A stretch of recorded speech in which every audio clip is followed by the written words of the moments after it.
보서 4장 4절에서 7절 말씀, 이 모든 말씀이 우리에게 주신 말씀이라 믿고 우리 함께 읽겠습니다. 시작. 주 안에서 항상 기뻐하라. 내가 다시 말하노니 기뻐하라. 너희 관용을 모든 사람에게 알게 하라. 주께서 가까우시니라.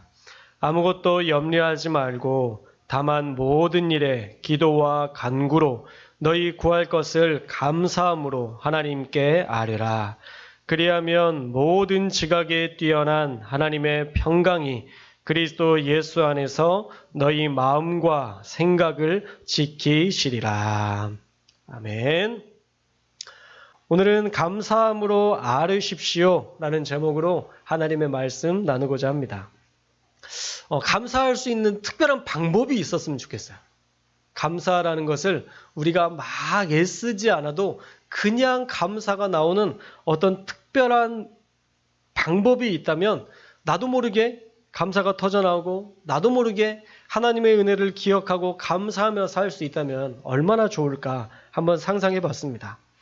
그런데 우리 생각과는 다르게 우리의 입에서는요, 날마다 감사보다는 불평이 터져나올 때가 훨씬 더 많고요. 또 우리가 생각하는 것들이 하나님께서 우리에게 주신 것보다 아직 받지 못한 것에 대해서 묵상하면서 나는 언제쯤 이것을 얻을 수 있을까? 하나님은 도대체 언제쯤 나에게 이걸 주실까라는 우리의 인생을 바라보며 넋두리를 할 때가 더 많은 것 같습니다. 그래서 맥주감사절을 기념하여서 우리가 맥주감사절로 드리며 우리가 어떻게 하면 감사를 회복할 수 있을까? 이것을 다시 한번 점검해보고 우리가 감사하는 성도가 될 수 있기를 축복합니다. 제가 감사주일로 예배를 드리면서 그런 상상을 해봤어요. 이 보리를 추수하는 농부들은 어떤 마음으로 추수를 할까? 그런 생각을 해봤습니다. 어쩌면 세 부류로 나눠질 것 같아요. 첫 번째 부류의 사람은 지금까지 비도 많이 왔고 또 기상 상태도 그렇게 좋지 않았지만 이 정도라도 추수할 수 있다. 이것만 해도 감사하다라고 감사하는 분이 있을 것 같아요.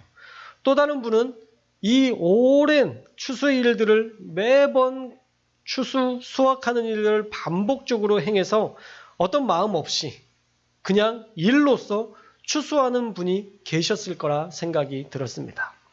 또 어떤 분은 그동안의 그 일들, 고된 일들이 계속 누적이 돼서 아휴, 이놈의 농사는 수고해도 남는 것도 없고 일도 끝도 없어 하면서 추수하면서 불평과 불만으로 가득 차서 농사의 수고로움을 한탄하는 분도 분명 있겠다라는 생각을 해보게 됐어요.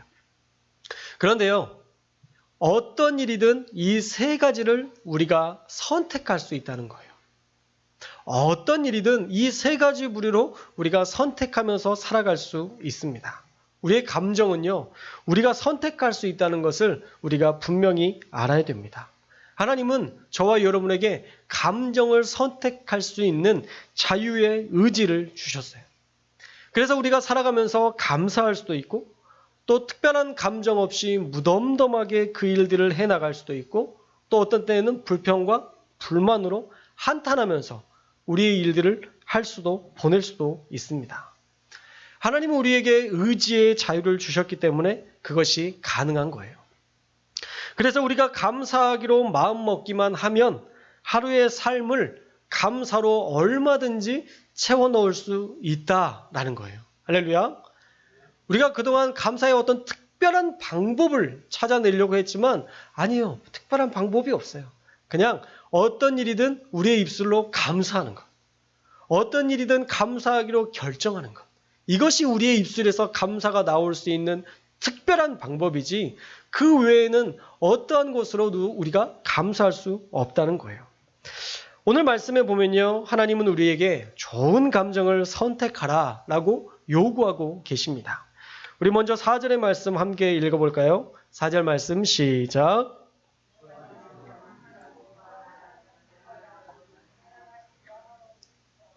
아멘. 자, 기뻐한다는 것은요, 지금 우리에게 있는 이 현실을 받아들이고 인정하라는 말이에요. 먼저 우리에게 있는 이 현실을 받아들이고 인정해야 우리가 기뻐할 수 있는 것이죠. 대부분 기뻐하지 못하는 이유가 뭔가요? 우리의 현실을 받아들이지 못하기 때문이에요. 질병을 받아들이지 못하면 치료가 어렵습니다. 왜 나에게 이런 고통이 생겼지? 왜 나에게 이런 문제가 생겼지? 왜 나만 이런 고통을 겪어야 되지? 라는 것들을 묵상하면서는 결코 이 질병의 문제를 치료하기가 어렵다는 것이죠. 가난을 인정하지 못하면요, 세상에 대한 반항심만 생기게 됩니다. 사회 구조가 이런 가난을 만들었다며 계속 누군가의 탓으로 돌리고 멈춰서게 되어 있어요. 또한 장애를 인정하지 못하면 도약할 수 없습니다. 그래서 모든 삶의 영역에서 변화의 첫 시작은요, 지금 내 현실을 인정하는 거예요. 지금 저와 여러분이 처한 상황, 그 무엇이라 해도 하나님이 이유 없이 주신 것은 없다라고 우리의 현실을 인정하고 이 현실을 나의 것으로 받아들이고 마주대해야 하는 것이죠. 자, 그러면 상황의 한계를 어떻게 뛰어넘어야 되느냐? 첫째로 항상 기뻐하기로 결정해야 됩니다. 따라해 볼까요? 항상 기뻐하자. 할렐루야. 항상 기뻐해야 돼요. 가끔 기뻐하시면 안 됩니다. 가뭄에 콩나듯이 기뻐하시면 안 됩니다. 기뻐하는 것은요, 항상 기뻐하셔야 돼요. 이제 여러분은 항상 기뻐하기로 결단하셨습니다. 제가 방금 항상 기뻐하자 했더니 여러분들이 항상 기뻐하자 따라 하셨어요. 여러분 결단하신 거예요. 그러면 이제 어떻게 해야 되느냐? 기뻐하시면 됩니다. 여러분들 가운데 어떤 문제가 생기고 어려움이 있으면 하하하하 웃으시면 돼요. 먼저 한번 웃어주세요. 이런 문제 따위 그러면서 한번 하하하 웃어주세요. 그리고 하나님 이거 어떻게 해결해야 될까요? 나한테는 좀 버거운 문제인데 하나님 도와주세요. 하나님 앞에 맡기는 거예요. 주 안에서 기뻐하라고 했잖아요. 하나님 앞에 맡겨드리면 되는 거예요. 그런데 이게 혼자 기뻐하려고 하면 절대 안 됩니다. 기뻐해야지. 내가 기뻐해야지. 여러분의 의지를 가지고 내가 기뻐해야지 결단한다고 해서 그 기쁨이 유지되지 않는다는 것이죠. 왜냐하면 내 의지와는 다르게 늘 많은 것들이 우리를 힘들게 하고 넘어지게 하는 요인들이 있거든요. 사실 교회 생활도 그래요.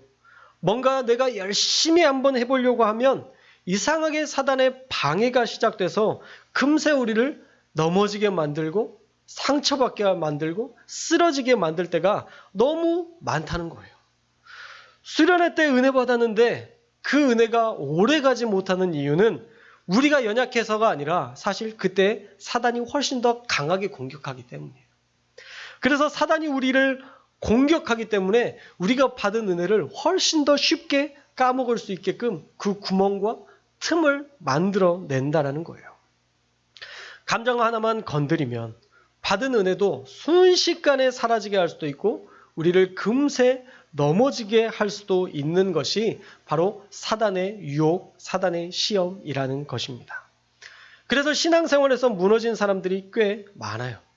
왜냐? 우리가 그 은혜 가운데 거하지 못하도록 사단이 공격하니까. 그래서 사도 바울은 지금 그렇게 권면하는 것입니다. 항상 기뻐하라 주 안에서. 우리가 스스로 기뻐하려고 해도 오래가지 않으니까 주 안에서만 기뻐해야 된다라고 권면하는 것입니다. 하나님과 동행하며 하나님을 의지해야 우리가 항상 기뻐할 수 있는 거예요. 우리의 의지로 안 됩니다. 하나님과 동행해야 주 안에서 항상 기뻐할 수 있는 거예요. 그래서 사도 바울은요, 한 번만 얘기한 게 아니라 몇 번이나 얘기했나요? 2번이나 얘기했어요.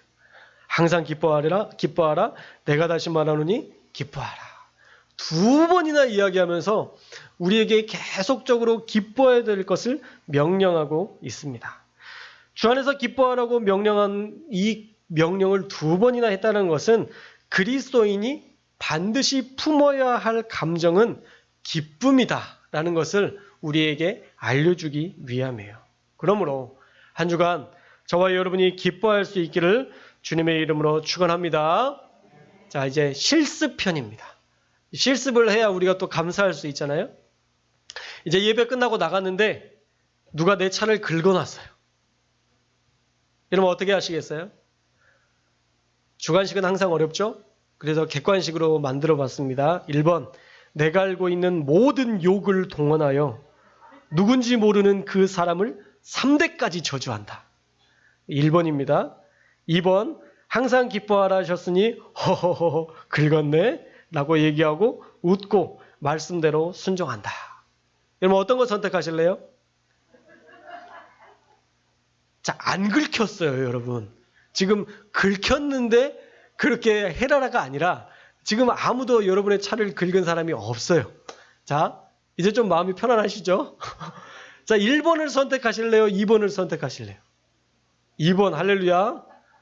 여러분 항상 2번을 선택하기로 결정하면서 살아야 그런 상황이 닥쳤을 때 2번을 선택할 수 있어요. 차를 긁지 않고 이제 여러분의 집에 들어가는데 여러분의 집에서 남편과 아내가 차는 안 긁혔는데 바가지를 긁어요. 그럼 어떻게 하시겠어요? 1번 같이 대적하여서 엄청나게 싸운다. 2번 허허허 웃으면서 감사해야지 기뻐해야지 그러면서 기뻐하신다. 어떤 걸 선택하실래요? 2번이에요. 무조건. 할렐루야. 2번을 찍어야 승리할 수 있습니다. V. 그쵸? 꼭 2번을 선택하셔서 한 주간 계속 기뻐하시기를 축복합니다. 두 번째로 그 기쁨을 유지할 수 있는 방법은 또 그 다음에 나오는데 관용적인 삶을 사는 거예요. 우리 5절 말씀도 함께 읽겠습니다. 5절 말씀 시작.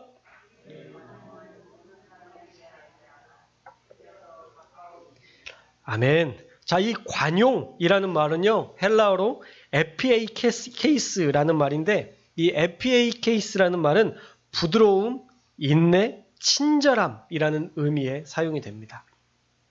그래서 우리가 기쁨을 유지할 수 있는 방법이 무엇이냐? 바로 친절하게 사는 거예요.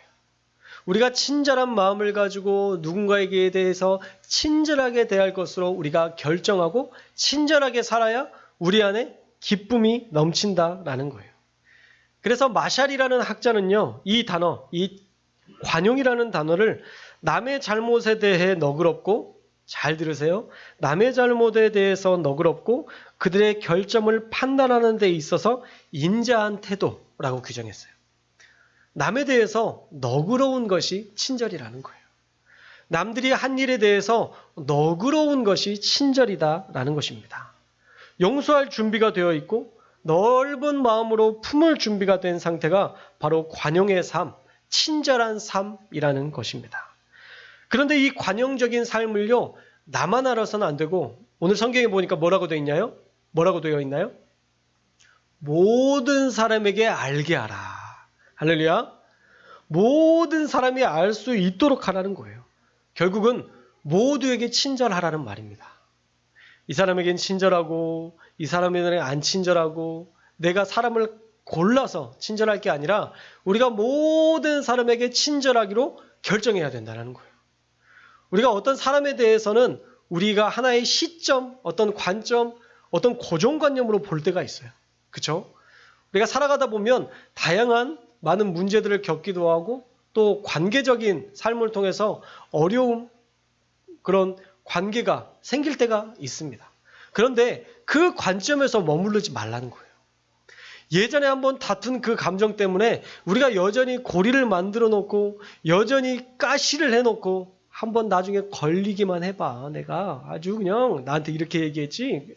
막 복수의 칼날을 이렇게 갈고 있는. 자, 이게 이뻐 보이세요? 안 이뻐 보이죠? 하나님이 여러분 안에 이 가시돋친 이 감정을 기뻐하시지 않는다는 거예요. 할렐루야. 그래서 친절하기로 결정하는 거예요. 우리가 모든 사람에 대해서 과거의 모든 것은 잊어버리고 우리가 앞으로 더 친하게 더 사랑하며 살기로 결정하고 우리가 친절을 베푸는 삶을 살라라는 것입니다. 가정에서나 사회에서나 우리는 친절을 베푸는 삶을 살아야 돼요. 모든 사람이 알게 해야 돼요. 모든 사람이 저 사람은 참 친절한 사람이야 라고 칭찬할 수 있을 정도로 우리가 의도적으로 친절을 베풀어야 되는 것입니다. 왜 우리가 그렇게 친절을 베풀며 살아야 되는가? 그 이유는요, 우리가 친절해야 항상 기뻐할 수 있어요.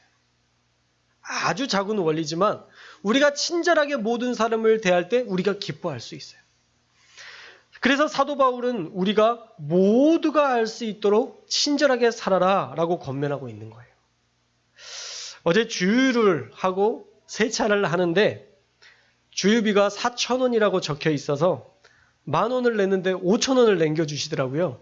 그래서 4,000원 아닌가요? 라고 물었더니 저에게 그 일하시는 분이 앞에 있는 글을 똑바로 읽고 와야지 작은 차도 4,000원인데 이렇게 큰 차가 4,000원이겠어요? 라고 막 뭐라고 하시는 거예요. 상처받았어요. 언제 봤다고 또 저렇게 이렇게 심하게 얘기하시지? 눈이 나쁜 편은 아닌데 뭐 4,000원이라고 적혀 있으니까 4,000원인가 보다 했는데 5,000원으로 올랐다고 제대로 그거 똑바로 안 보시냐고 막 화내시길래 제가 네, 알겠습니다. 이거 더 이상 말하지 않았어요. 생각해 보니까 얼마나 덥고 짜증나겠어요. 이 더운 날 바깥에서 남의 차 계속 닦아주고 에어컨에서 쉴 수 있는, 우리야 에어컨에서 있다가 문 닫고 세차 한번 하고 가면 그만이지만 그분들은 바깥에서 계속 닦고 그러는데 큰 차가 올 때마다 왜 5,000원 받아요? 4,000원 아니에요? 계속 물어봤을 거 아니에요. 그러니까 얼마나 짜증이 나셨겠어요. 그 마음이 갑자기 이해가 확 되면서 더 이상 제가 말하지 않았어요. 네, 알겠습니다. 그렇게 이야기하고 더 이상 얘기하지 않았습니다. 우리가 조금만 생각해 보면요, 친절할 수 있어요. 조금만 상대의 입장에서 생각해 보면 우리가 친절해질 수 있습니다. 제가 여러분의 본이 되기 위해서 한번 친절하게 살아봤으니까 혹시 여러분들을 향해서 막 눈을 부라리면서 그것도 몰라요? 아니 5,000원짜리 이것도 안 읽었어요. 아무리 그래도 아유 죄송합니다. 수고가 많으십니다. 이렇게 친절을 베푸는 그런 7월 한 달 될 수 있기를 주님의 이름으로 축원합니다. 용서 그리고 친절도 우리가 결정해야 되는 거예요. 그러니까 모든 감정은요, 우리가 결정할 수 있는 거니까 우리가 그렇게 살기로 결단하고 결정하면 하나님 제가 그렇게 살기를 원합니다. 하나님 앞에 기도하면요, 하나님이 그 감정을 우리에게 주세요. 우리가 억지로 용서하거나 억지로 친절하려 하지 않아도 우리가 하나님이 주신 마음으로 친절할 수 있어요. 그래서 한 주간 저와 여러분이 친절한 시영 씨, 친절한 영미 씨, 친절한 우리 성도님들 이름 각자를 넣어서 한 주간 정말 친절하게 살아갈 수 있기를 주님의 이름으로 축복합니다. 세 번째로 기쁨을 유지할 수 있는 방법은 무엇이냐? 염려하지 않는 것이다 말씀하고 있습니다. 우리 6절 말씀 함께 읽겠습니다. 6절 말씀 시작.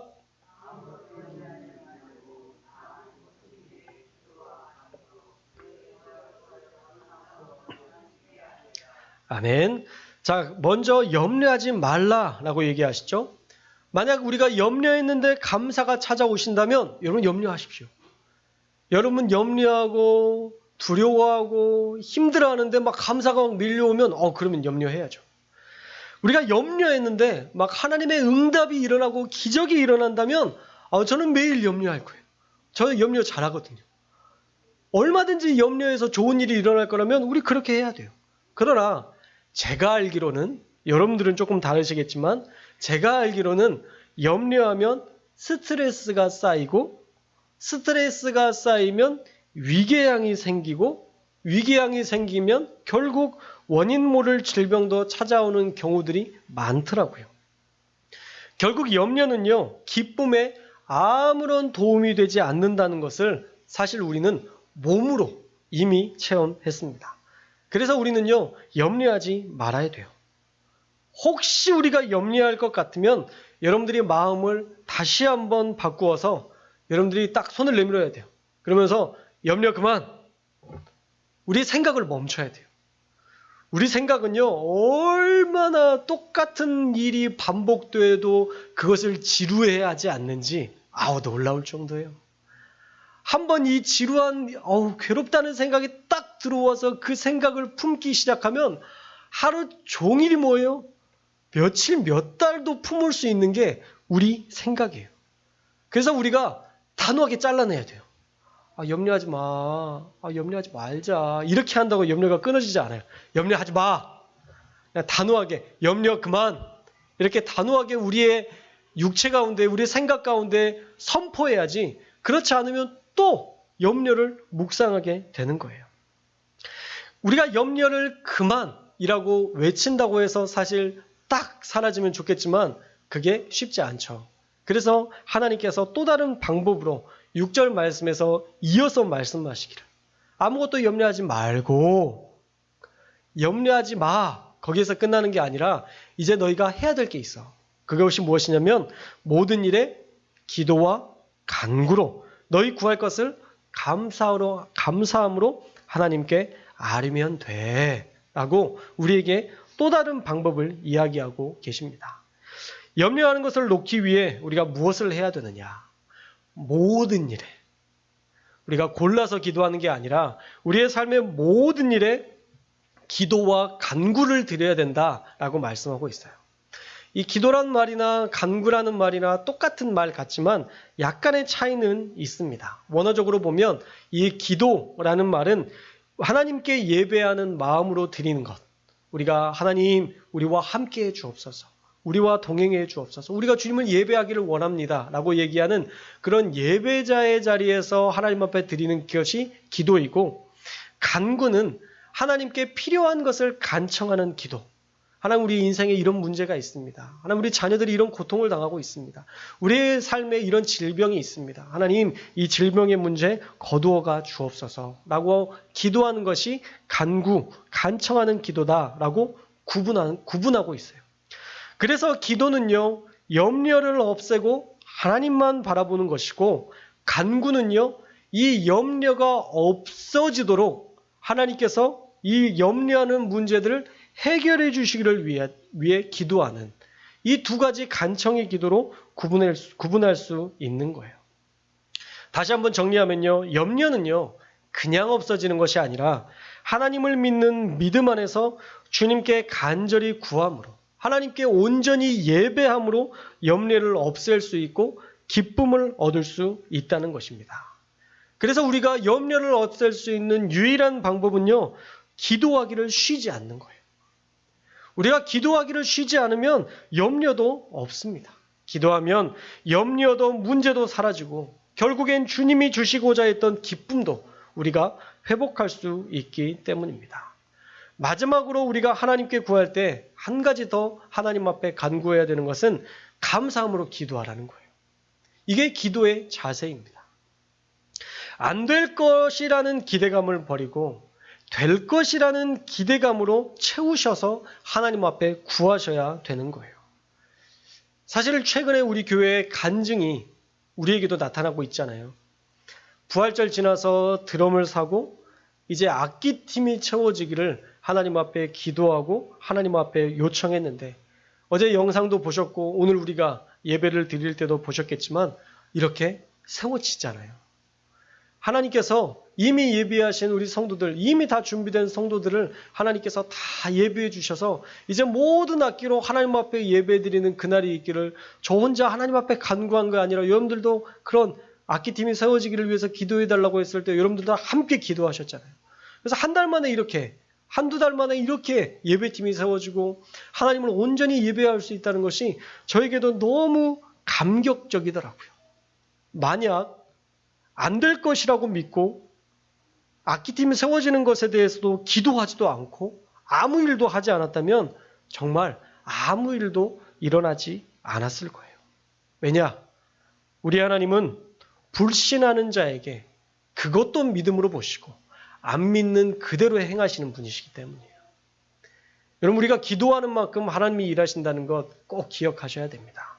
우리가 염려하면서 안 될 것이라고 생각하면서 묵상하는 그 묵상도 하나님께서 들으신다는 것을 여러분 꼭 기억하셔야 돼요. 그래서 먼저 감사해야 되는 것입니다. 여러분 어떤 기도 제목이 있으면요. 기도하십시오. 먼저 기도하세요. 어떻게 기도해야 되느냐?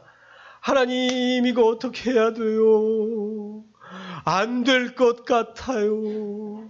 이거 안 되는 거죠. 안 된다는 얘기만 계속 기도하면 하나님이 그래도 돼. 아니에요. 안 돼요 주님. 우리가 하나님을 막 설득하고 있을 때가 참 많거든요. 그렇지 않아요. 여러분 그렇게 기도하시면 안 되고요. 기도할 때 어떻게 기도해야 되냐면 하나님 감사합니다. 아무것도 보이지 않는데 그래도 감사합니다. 아직 내 손에 없지만 곧 구하는 것에 대해서 하나님께서 응답해 주실 줄 믿습니다. 하하하하. 마지막에 웃으셔야 돼요. 마지막에 응답해 주실 줄 믿습니다. 이러면 또 원점이에요. 또 원점. 내가 이렇게 기도했지만 하나님 안 되는 거죠. 또 이렇게 된다니까요. 계속 반복이에요. 된다니까. 돼. 해줄게. 하나님은 여러분의 귀에 대고 계속 된다고 말하는데 우리는 계속 안 된다니까요. 주님. 이 상황으로 보세요. 이게 어떻게 돼요? 안 된다니까요. 우리는 안 된다고 설득하고 있고 하나님은 우리를 된다고 설득하고 있는 이 아이러니 가운데 우리가 살 때가 너무 많아요. 이 메비우스의 띠 같은 이 상황에서 우리가 벗어나려면 하나님의 음성을 듣고 하나님이 일하실 것을 선포하는 거예요. 여러분 꼭 기도하실 때 긍정적인 마음으로 감사하는 마음으로 하나님 앞에 기도할 수 있기를 주님의 이름으로 축복합니다. 자, 이제 이거 어떻게 기도해야 돼요? 웃으면서, 인상을 찌푸리면서, 슬퍼하면서, 애통하면서. 그것은 정말 최후의 그런 고통과 아픔일 때 우리가 그렇게 기도해야 되지만 그 전에는 하나님은 얼마든지 이루실 분인데, 할렐루야. 하나님은 얼마든지 역사하실 분인데, 할렐루야. 기쁨으로 웃으면서 감사하면서 여러분들이 기도할 수 있기를 주님의 이름으로 축복합니다. 또 하나, 감사한 것을 주일에만 감사하고 이제 돌아가서 또 똑같아지면 안 되고요. 여러분 삶의 자리에서 꾸준히 똑같은 기도를 반복하셔도 돼요. 여러분들이 어떤 기도문을 이렇게 작성하셔서 내가 의지적으로 감사할 수가 없잖아요, 사실. 우리가 그렇게 감사하기가 쉽지 않거든요. 그래서 하나님 어떻게 기도할까요? 하나님 앞에 묻고 하나님이 주신 마음들이 있으면 그걸 잘 적어놓는 거예요. 그래서 긍정적인 마음으로 하나님이, 이것도 분별하셔야 돼요. 또 내가 쓰다 보면 안 돼요. 막 이렇게 적게 되면 그거 사단이 주는 마음이니까 그런 거 다 지워버리고 긍정적인 마음으로 기도문을 여러분들이 작성하셔서 여러분 의지적으로 감사하면서 하나님 앞에 기도하실 때 여러분 꾸준히 기도하셔야 돼요. 주일에 한 번만 기도하고 주중에는 생각하지도 않는 기도를 하나님께서 들어주시겠어요? 간절한 기도를 하나님께서 들어주시지 주일에만 오면 잠깐 생각나서 맞아 그거 지난주에 기도했었는데 하나님 아직 안 들어주셨네. 주일에 한 번만 피드백해서는 안 되고요. 여러분 아주 그만 좀 얘기할래? 라고 얘기할 만큼 우리가 그렇게 기도해야 된다니까요. 이게 기도의 방법이에요. 불의한 재판장이 그 지독하고 끈질기게 기도하는 그 과부의 기도를 들어주잖아요. 하나님의 비유예요. 하나님께서 비유하신 거예요. 예수님께서 그런 비유를 하시면서 하나님이 공의로우신 하나님이 너의 그 끈질긴 기도를 안 들어주시겠냐라는 것들을 우리에게 말씀으로 비유적으로 설명하신 거예요. 그래서 꾸준히 기도하시면 돼요. 성경에도 꾸준히 기도하라고 얘기하시잖아요. 쉬지 말고 기도 안 하실 거예요? 쉬지 말고 기도하라. 할렐루야. 쉬지 않고 기도하는 게 비법이에요. 쉬지 않고 기도하는 것. 기도의 능력은요. 쉬지 않는 데 있습니다. 감사하고 쉬지 않고 기도하면 하나님은 반드시 우리의 기도를 들어주시는 분인 줄 믿습니다. 자, 오늘 말씀 한번 정리해 볼까요? 항상 기뻐하고 세상 속에서 모든 사람들에게 친절하게 대하고 염려는 빨리 잊어버리고 모든 일에 기도와 간구로 기도하되 감사로 기도하라 명령하셨습니다. 우리가 그렇게 살면 어떤 은혜가 있느냐? 7절 말씀에 하나님께서 평강을 주시고 하나님께서 마음과 생각 다 지켜주신대요. 우리 7절 말씀 함께 읽겠습니다. 7절 말씀 시작.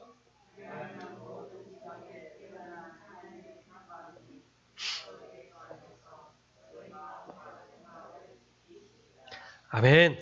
자, 우리가 그렇게 살기로 결정하고 그렇게 믿고 하나님 앞에 선포하면 하나님께서 모든 지각에 뛰어난 어느 곳에나 계신 그 하나님께서 우리에게 평강을 주신대요. 집에 있어도 평강하게 하시고 여러분이 일하는 직장에서도 평강하게 하시고 가정에서도 사회에서도 여러분들이 어디에 있든지 그 평강을 누릴 수 있도록 지켜주신다 약속하고 있어요. 여러분에게 평강을 더해주시고 이 평강을 유지할 수 있도록 마음과 생각까지도 지켜주신대요. 성령이 여러분 안에서 여러분들을 온전하게 보호하셔서 여러분들이 구할 때마다, 여러분이 하나님 앞에 간구할 때마다 여러분들을 온전하게 지켜주신다 말씀하고 있습니다. 그런데 분명히 기억해야 될 것은요, 4절과 7절 말씀에 같은 말씀 한 구절이 반복되는데 그것은 바로 주 안에서예요. 그리스도 예수 안에서 우리가 살아갈 때 우리는 반드시 이 모든 기쁨, 친절, 염려하지 않는 기도와 간구, 감사함으로 구하는 기도, 마침내 하나님의 평강까지도 하나님의 마음, 하나님께서 우리의 마음과 생각도 지켜주시는 이 귀한 축복을 누릴 수 있다 약속하셨습니다. 그러므로 한 주간 하나님 안에서 기도와 간구를 하되 염려하지 않기를 주님의 이름으로 축복합니다. 자, 염려가 생기면 어떻게 해야 돼요? 염려 그만. 여러분 계속 반복되는 그 염려가 생길 때, 자, 염려 그만. 기도할 시간이에요. 자, 기도합시다. 여러분에게 이야기하시고 기도하세요. 하나님, 이 모든 일들 다 바꿔주실 줄 믿습니다. 어려움이 있지만, 힘든 일이 있지만, 지금까지 내가 그렇게 고통당했지만 이제 여기까지로 하나님 끝내실 줄 믿고 이제 이후로는 기쁨과 감사만 넘치게 하실 줄 믿습니다. 하나님께서 이미 우리 가운데 치료하신 줄 믿습니다. 하나님께서 이미 우리 가운데 물질의 축복을 주신 줄 믿습니다. 하나님께서 이미 우리의 자녀들을 믿음으로 세워나가시고 그들이 하나님을 믿는 온전한 백성으로 이미 일하신 줄 믿습니다. 계속 이미 일하셨다. 이미 하나님이 하셨다. 계속 선포하고 기도하시는 거예요. 그러면 하나님이 들어주세요. 제가 믿는 하나님은 그래요. 하나님은 들어주시는 분이시고 응답하시는 하나님이세요. 저와 여러분의 삶에 간구하는 모든 것 다 들어주시는 분이라는 사실 꼭 믿으시고 한 주간 감사 안에서 살아갈 수 있기를, 기쁨 안에서 살아갈 수 있기를, 늘 평강 가운데 거하실 수 있기를 주님의 이름으로 축복합니다.